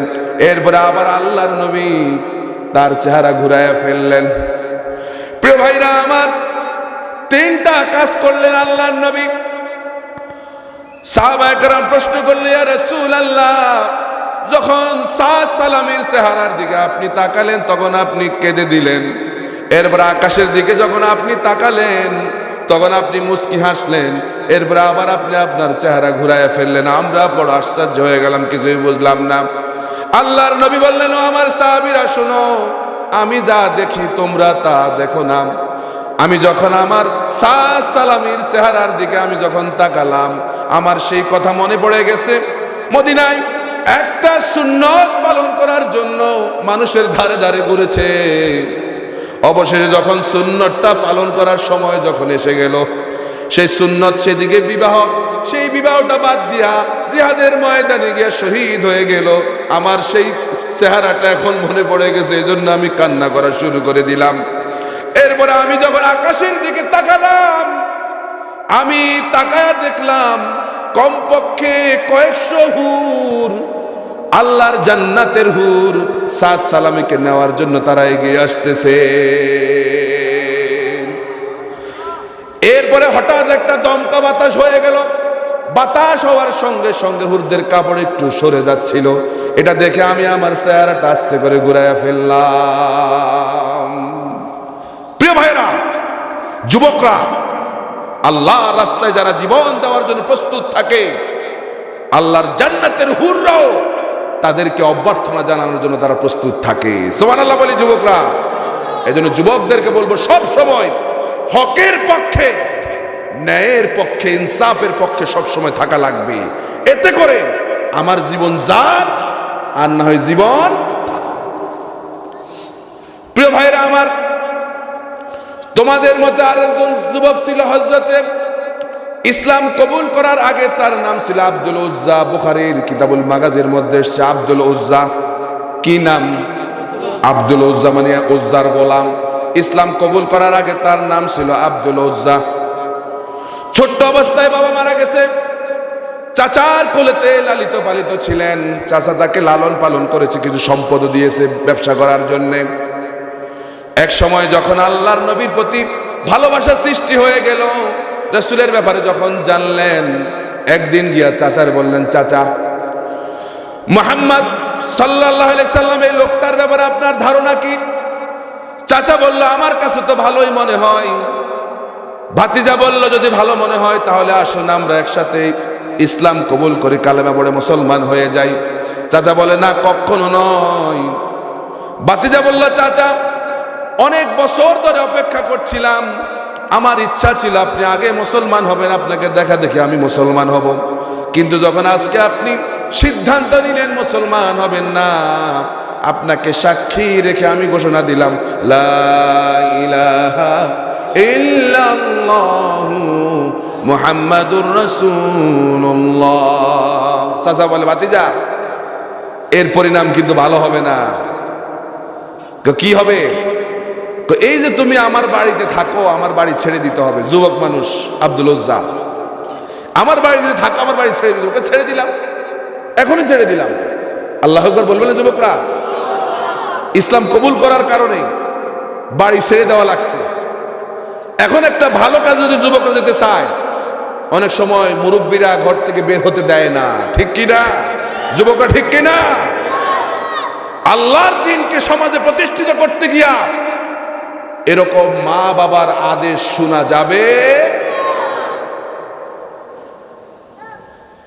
আব্দুল উজ্জা বলল, রাজি আছি। এরপরে বলল, উট ছাগল যা দিয়েছি আমার, এগুলো আমাকে দিয়ে দেওয়া লাগবে। আব্দুল উজ্জা বলল, এটাও রাজি আছে, যান, নিয়ে যান। শুধু তাই নয়, পরনের যে লুঙ্গি, গায়ের যে জামা, এটাও আমার পয়সার কিনা, এটাও ছেড়ে দেওয়া লাগবে। আব্দুল উজ্জা বলল, যা চাও ইসলামের জন্য সব দিয়ে দিতে রাজি আছি। জামা লুঙ্গি তিনি খুলে দিয়ে দিলেন। যুবক মানুষ আব্দুল উজ্জা এই অবস্থায় মায়ের কাছে চলে গেল। মা তার এই যুবক ছেলেকে এই উলঙ্গ অবস্থায় দেখে দুহাত দিয়ে চোখ চেপে ধরছে। ধরে বলল, বাবা, এই অবস্থা কেন তোমার? মা, ইসলাম কবুল করার কারণে আমার আজকে এই অবস্থা হয়েছে। মা বলল, বাবা, কি চাও আমার কাছে? ছেলে বলল, মা, এক টুকরো কাপড় আমাকে দেন, আমি বিশ্ব নবী মুহাম্মাদুর রাসূলুল্লাহ সাল্লাল্লাহু আলাইহি সাল্লামের দরবারে যেতে চাই। মায়ের কাছে পুরনো কম্বল ছিল, মা কম্বলটা দিয়ে দিলেন। এই আব্দুল উজ্জা মাঝখান দিয়ে ছিঁড়ে আধা টুক তিনি পড়লেন, আর আধা টুক তিনি গায়ে দিলেন। এতে করে ভালো করে তার হাঁটু পর্যন্ত ঢাকলো, নিচের দিকে আর ঢাকে না। উপর দিকে গলা পর্যন্ত ঢাকলো, আর উপর দিকে ঢাকে না। এরপরে হেঁটে হেঁটে কষ্ট করে মদিনায় চলে গেলেন। অনেক দূর, মক্কা থেকে মদিনা চলে গেলেন। মরুভূমি দিয়ে হেঁটে হেঁটে কষ্ট করে, পাথরের রাস্তা, এখন তো রাস্তা কত সুন্দর, মক্কা থেকে মদিনার রাস্তা কত সুন্দর। একটু চিন্তা করেন, তখন রাস্তা কিন্তু এমন ছিল না, অনেক কষ্টের রাস্তা ছিল। এভাবে করে হেঁটে হেঁটে মক্কা থেকে মদিনায় চলে গেলেন। মসজিদে নববীর বারান্দার মধ্যে বসে আছেন। আল্লাহর নবী নামাজের জন্য ঘর থেকে যখন বের হলেন, মসজিদে নববীর দরজায় যুবক ছেলে, মাথার চুল উস্কো ফুস্কো, চেহারা মলিন, গায়ের মধ্যে ময়লা। আল্লাহর নবী বললেন, তুমি কে? আব্দুল উজ্জা বলল, আমি আব্দুল উজ্জা। তুমি কেন এসেছো এখানে? ইয়া রাসূলুল্লাহ, ইসলাম কবুল করার জন্য এসেছি। তোমার এই অবস্থা কেন? আব্দুল উজ্জা বলল, ইয়া রাসূলুল্লাহ, ইসলাম কবুল করার কারণে আমার এই অবস্থা হয়েছে। আল্লাহর নবী বললেন, আজ থেকে তোমার নাম আর আব্দুল উজ্জা নয়, আজ থেকে তোমার নাম হলো আব্দুল্লাহ। নাম কি? আব্দুল উজ্জা এখন থেকে তোমার নাম না, এখন থেকে তোমার নাম হলো আব্দুল্লাহ। তুমি মুসলমান হয়ে গেলা। রাসূল করিম সাল্লাল্লাহু আলাইহি সাল্লাম আসহাবে সুফফাতে যারা থাকে, যে সমস্ত সাহাবায়ে কেরাম থাকে, তাদেরকে বলল যে এই আব্দুল্লাহকে তোমরা কোরআন শিখাবা, কারণ সে নতুন মুসলমান হয়েছে, তাকে কোরআন শিখাও। এখন আব্দুল্লাহ কোরআন পড়তেছে, আর প্রত্যেকদিন কোরআন পড়ে, চিল্লায় চিল্লায় আওয়াজ করে করে কোরআন পড়ে। একদিন আসহাবে সুফফার কিছু সংখ্যক সাহাবী এসে আল্লাহর নবীকে বলল, ইয়া রাসূলুল্লাহ, আব্দুল্লাহ এত জোরে জোরে কোরআন পড়ে, তার এই আওয়াজের কারণে আমরা ঘুমাইতে পারি না, আমাদের খুব ডিস্টার্ব হচ্ছে। আল্লাহ রাসূল বললেন, ও সাহাবীরা, আব্দুল্লাহকে জোরে জোরে কোরআন তেলাওয়াত করতে দাও, কারণ তার ঈমানটা বড় দামের ঈমান হয়েছে। ঈমান আনতে গিয়া কিছুই আনতে পারে না। যুবক ছেলে আব্দুল্লাহ এভাবে মুসলমান হওয়ার কয়েকদিন পরে তাবুক যুদ্ধের রণদামামা বেজে উঠল।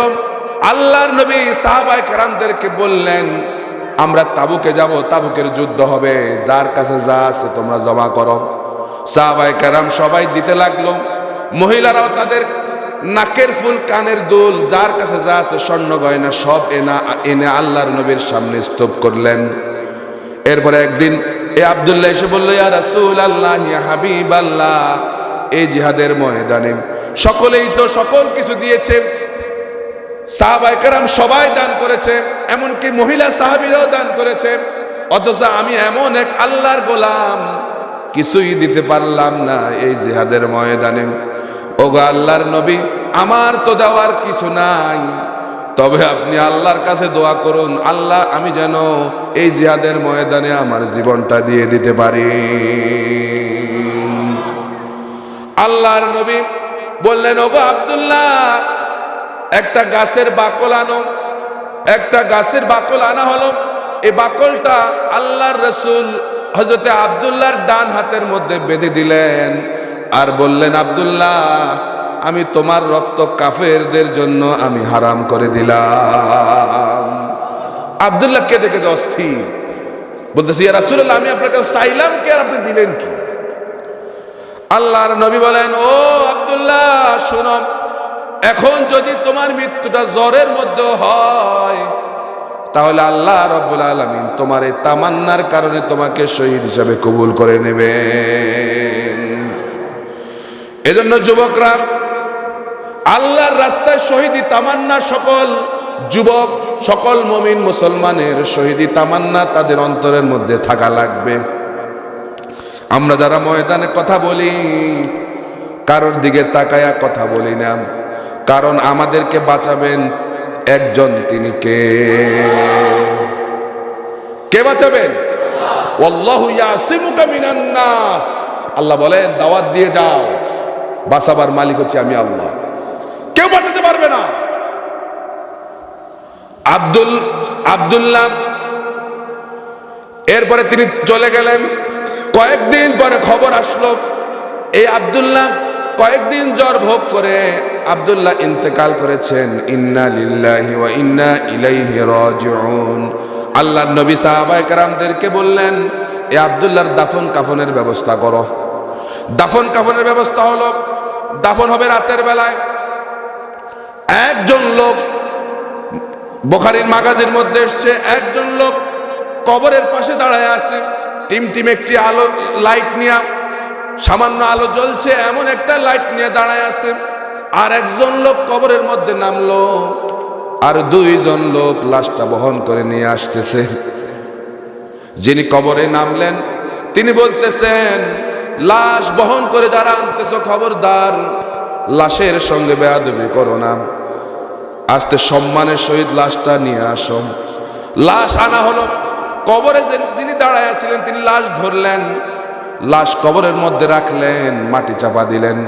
যিনি কবরে দাঁড়ায়া লাশ ধরলেন তিনি আর কেউ নন, তিনি আমার আপনার নবী, বিশ্ব নবী মুহাম্মদুর রাসূলুল্লাহ সাল্লাল্লাহু আলাইহি ওয়াসাল্লাম। আল্লাহু আকবার। বিশ্ব নবী স্বয়ং কবরে নেমে আব্দুল্লাহর লাশটা তিনি ধরলেন। আর যে দুইজন লাশ বহন করে আনতেছিলেন তাদের একজন হলো হযরত আবু বকর আর একজন হযরত ওমর। যিনি কবরের পাশে লাইট নিয়ে দাঁড়ায় ছিলেন তিনি হচ্ছেন হযরতে বেলাল। আল্লাহর নবী লাশ দাফন করার পর আল্লাহর নবী আল্লাহর কাছে হাত উঠালেন আর বললেন, রব্বুল আলামিন, আমি আজকে সন্ধ্যা পর্যন্ত এই আব্দুল্লাহর উপর রাজি ছিলাম, ওগো আল্লাহ তুমিও আব্দুল্লাহর উপর রাজি হয়ে যাও। পাশে দাঁড়ানো ছিলেন ইবনে মাসউদ রাদিয়াল্লাহু তাআলা আনহু। তিনি বললেন, আহারে, আজকে যদি এই কবরে আব্দুল্লাহর লাশ না হয়ে যদি আমি ইবনে মাসউদের লাশটা যদি হতো তাহলে আমার কপাল খুলে যেত। এজন্য শহীদের মর্যাদা চিরকাল থাকবে, থাকবে কি না? মুসলমান হওয়া এত সহজ না। কবি বলছেন, ये शहादत गाहे उल्फत में कदम रखना लोग समझते हैं आसान है मुसलमान होना। মানুষেরা মনে করেছে যে মুসলমান হওয়া খুব সহজ না। মুসলমান হওয়া এত সহজ না। মুসলমান হওয়া মানে শাহাদাতের ঈদগাহের মধ্যে আমাদেরকে শামিল হয়ে যেতে হবে। আজকে বাংলাদেশের প্রেক্ষাপটে খেয়াল করে দেখেন, অনেক আল্লাহর প্রিয় বান্দাদের রক্তের উপর আজকে বাংলাদেশ এখন অবস্থান করছে। কথা ঠিক কিনা? ইনশাআল্লাহ সেদিন বেশি দূরে নয়, তবে রক্তের আরো প্রয়োজন। সেই রক্ত দিতে যুবকরা আমরা সবাই প্রস্তুত আছি? সবাই প্রস্তুত আছি? এই আমাদের রক্তের উপরে ভিত্তি করে এই দেশে কোরআনের রাজ কায়েম হবে, নাইলে হবে না। কথা ঠিক কিনা? এই যে মসজিদটা, এই মসজিদ নির্মাণ করার সময় নিচে কিছু ছোট্ট ছোট্ট ইটের টুকরা, এগুলাকে যেতে হয়েছে না হয় নাই? এগুলোর উপরে তো আজকে মসজিদ হয়েছে। এখন নিচের ইটগুলো যদি হরতাল করতো, মিছিল করতো যে আমরা নিচে যাবো না, আমরা উপরে থাকবো, তাহলে কি মসজিদটা হইতে পারতো? হইতে পারতো? তেমনি ভাবে ইসলামী রাষ্ট্রের ইমারত যদি প্রতিষ্ঠিত করতে চাই, তাহলে আপনাদের মতো আমার মতো এমন অসংখ্য যুবককে শহীদ হয়ে মাটির নিচে চলে যেতে হবে। তাদের রক্তের উপর ভিত্তি করে কোরআনের রাজ কায়েম হবে, নাইলে হবে না। আমরা কি চাই? সব যুবকরা চাই আল্লাহ পাক এদেশে ইসলাম প্রতিষ্ঠিত করুক। আজকের এই আতিক ফাউন্ডেশনকে আল্লাহ পাক কবুল করুক। তাদের মাধ্যমে যেন এই দেশে, তাদের মাধ্যমে যেন এই দেশে, এই কমলনগর, এই আশেপাশে অঞ্চলে ইসলাম এবং মুসলমানদের সুরক্ষায় যা যা করা দরকার এই ফাউন্ডেশন যেন নিতে পারে, সেই তৌফিক আল্লাহ পাক এই ফাউন্ডেশনকে দান করুক বলে আমিন। Dream TV 24, devoted for the welfare of Muslim Ummah.